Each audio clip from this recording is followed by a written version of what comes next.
नमस्कार दोस्तों, स्वागत है आपका राम राम जी न्यूज चैनल में। यहाँ पर मैं बताता हूँ आपको जापान से जुड़ी जिंदा जबरदस्त और धुआंधार खबरें। हाँ, तो खबरों का सिलसिला शुरू करते हैं। पहले एक अंगूर सा खा लूं, भूख लग रही है। तो पहली खबर है जापान से। ओसाका के अंदर जापान का पहला सबसे बड़ा कसिनो रिजॉर्ट खुलने वाला है। 2029 में खुलेगा। पर वैसे जापान में गैम्बलिंग इलीगल है, पर फिर भी भाई जापान में बहुत सारी प्रॉब्लम है। पर सरकार को लगा कि एक कसिनो खुल जाएगा ना तो भगवान कसम लाइफ बन जाएगी।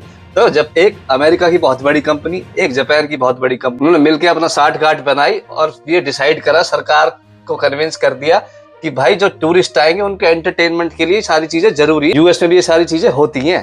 तो अगर तुम ये सब करोगे, टूरिस्ट बहुत सारे आएंगे, उनसे फिर इकोनॉमी में ग्रोथ होगी, आसपास के सारे बिजनेस को बहुत फायदा मिलेगा। जापान के अंदर जो भी प्रॉब्लम चल रही है ना, सरकार कह रही है कसिनो खेल के तो देखो ना, तुम्हारी जिंदगी बन जाए, मजा आ जाएगा। सारा पैसा कसिनो में लगा के उड़ जाएगा, ना रहेगा पैसा, ना रहेगा कलेश। पब्लिक काम पर जाएगी, चुप पर चुप काम से वापस आके अपने घर परिवार में 2-4 बातें तो बनाएगी। मैं फिर बता रहा हूँ, जापान में जो पैसे वाली गैम्बलिंग है वो इलीगल है, गैर कानूनी है। पर फिर जिसपे पैसा है तो भैया उसके लिए तो कानून भी बदल जाते हैं। अगली खबर है, जापान की डिफेंस मिनिस्ट्री ने अनाउंस करा है कि अब से जापान $2.8 बिलियन इतना खर्चा करेगी जापान अपने मिसाइलों के ऊपर। अब जापान के जो आसपास का जो समुद्री एरिया है उसमें चाइना, रशिया और नॉर्थ कोरिया वो उंगली करते रहते हैं जापान में। तो जापान की मिनिस्टर ने बोला, अरे मित्सुबिशी जो जापान का टॉप कॉन्ट्रैक्टर हथियारों का, उसको 380 बिलियन येन दिए कि बेटे अब तू मिसाइल विसाइल बना, बाकी सारा काम हम देखेंगे। मित्सुबिशी टाइप 12 उन मिसाइलों को बोला जाता है जो धरती, पानी के अंदर और आसमान कहीं भी अटैक कर देगी।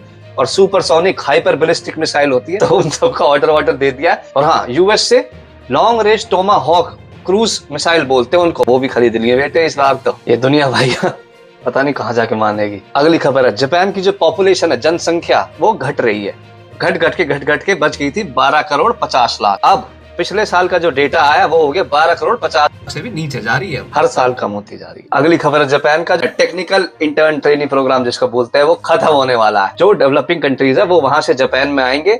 India, Pakistan, Bangladesh, Philippine, Thailand, ये सारी कंट्री से लोग आएंगे और जापान की टेक्नोलॉजी सीखेंगे। पर उसमें क्या है, बहुत सारी दिक्कतें आई। उसमें ह्यूमन राइट वायलेशन बहुत ज्यादा हुए कि वो ट्रेनिंग के नाम पे आ तो गए, पर उनको सिर्फ और सिर्फ सस्ती लेबर का इस्तेमाल किया गया। कितनी जो फीमेल्स थी, अगर वो प्रेग्नेंट हो गई तो काम से निकाल दिया। ये जितने भी बच्चे अपने देश से काफी सारा लोन लेके वियतनाम वगैरह से जो आते थे, वो मजबूरी में वापस नहीं जा पाते थे। इस पे जो जापान की सरकार इम्प्रूवमेंट होगी, इसको क्या ठीक किया जाए, इसमें क्या हटाया जाए, इसके ऊपर चर्चा होगी बड़ी तसल्ली से। और सारा सिस्टम ठीक कर देगी जापान की सरकार, कह तो ऐसा रहे हैं। अभी जैसे कि बताया था कि जापान की पॉपुलेशन धीरे धीरे कम होती जा रही है। जापान में एक सर्वे हुआ है, जितने भी 30 साल से नीचे के लोग हैं, लड़का लड़की, उनमें से 50% लोगों ने ऐसे बोला कि भैया हम बच्चा नहीं करेंगे। जापान के जो प्राइम मिनिस्टर साहब है, फुमियो किशिदा जी, वो इस मामले में जगह जगह जा जाके प्रचार कर रहे हैं कि अरे बालक कर लो यार प्लीज। अगली खबर है, जापान में अब भैया भालू का मांस भी मिलने लग गया है। अकीता नाम का एक प्रेफेक्चर है, वेंडिंग मशीन में भालू का मांस मिल रहा है। जो अकीता नाम का प्रेफेक्चर है वो काफी पहाड़ी एरिया, जंगल वाला एरिया है। तो वहाँ पर भालू जंगल से नीचे आ जाते हैं आदमी के पास और अटैक कर जाते हैं। तो यहाँ जापान में लाइसेंसी शिकारी हैं, तो वो वहाँ जाते हैं और भालू का शिकार करते हैं और उसे मार देते हैं। और फिर उसके बाद उसको पकड़ के ले आते हैं और उसका मांस बिकता है। अब तो वेंडिंग मशीन में बिकने लगा है। अगला सेक्शन हमारा जापान की क्राइम न्यूज का। तो जिसको भी जापान से जुड़ी भैया मार काट की ये खबरें नहीं सुननी है ना, तो बंद कर दो चैनल अभी के अभी, नहीं तो आपको बहुत तकलीफ होगी।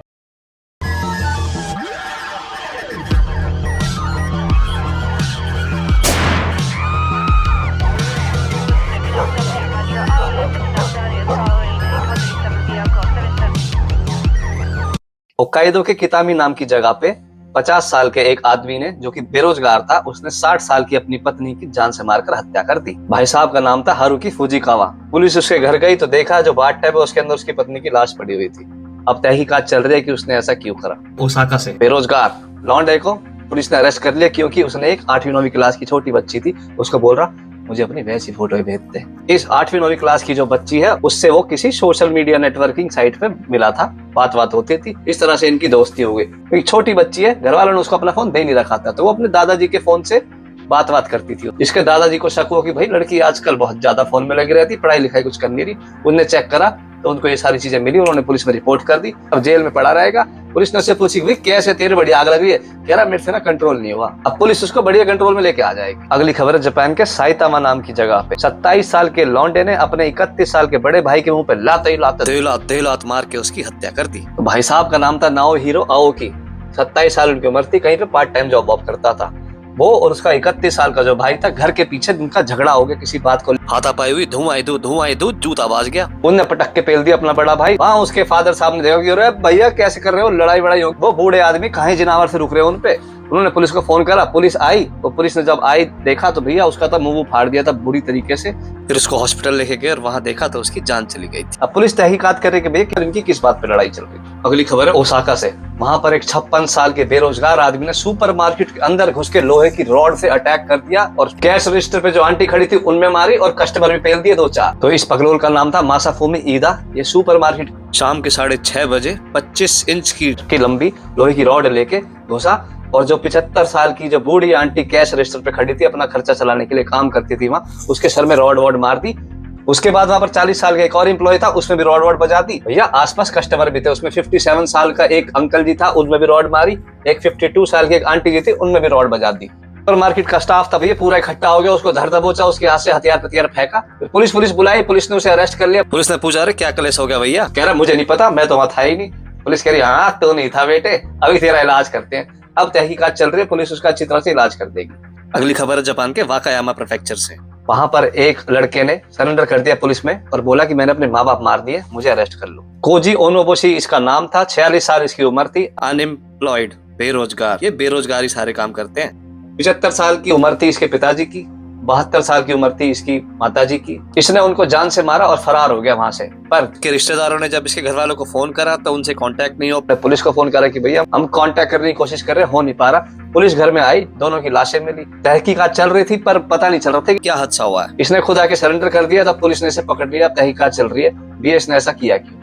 अगली खबर है नागोया नाम की जगह से। वहां पर ट्रेन स्टेशन के प्लेटफॉर्म पे एक आदमी ने एक लड़की को चक्कू मार के उसकी हत्या कर दी और उसके बाद ट्रेन के आए खुद भी मर गया। जो लड़की थी उसकी उम्र थी 18 साल और इस लौंडे की उम्र थी 29 साल। इसने ट्रेन स्टेशन के अंदर गया, वो लड़की वेटिंग रूम में बैठी हुई थी, उसके छाती में चक्कू मारे, उसको जान से मार दिया, उसकी ट्रेन के आए कूद के खुद भी मर गया। पुलिस आई, उस लड़की को हॉस्पिटल लेके गए, वहां देखा वो उसको डिक्लेयर कर दिया कि अब इसमें जान नहीं बची है। फिर तहकीकात चली, उसके दोस्तों से पूछा, उन्होंने बताया कि इन दोनों की सेटिंग चल रही थी।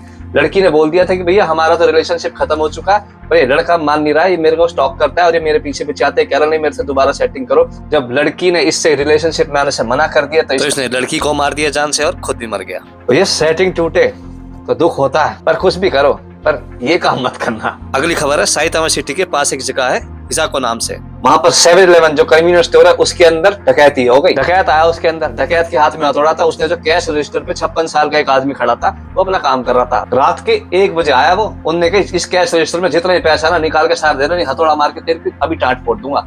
उस आदमी ने बोला कि ठीक है, पर इसमें तो कैश ही नहीं है। कहां से दूं? डकैत कह रहा इसमें कैश नहीं है। यार ये क्या बात हुई? फिर वो डकैत भाग गया। फिर वो जो एम्प्लॉय था उसने पुलिस में फोन कर दिया कि ऐसे भैया डकैती हो जाती है। तो वो तो मेरी सूझबूझ और समझदार पकड़ी, सारे डकैत की गुद्दी और ऐसे हाथ मोड़ा और मैंने वर्दी भुस्सी सब भगा दिया उसको। पुलिस कह रही कैमरे में तो कुछ और दिख रहा। कह रहा अरे नहीं, मैंने बोला था कि, उसने बोला पैसे हैं, मैंने बोला पैसे नहीं है, तो वो चला गया। अब तहकीकात चल रही है वो कौन था क्या था वो तेज तर्रार, पकड़ा तो जाएगा। खैर खत्म, स्ट्रॉबेरी खाएंगे।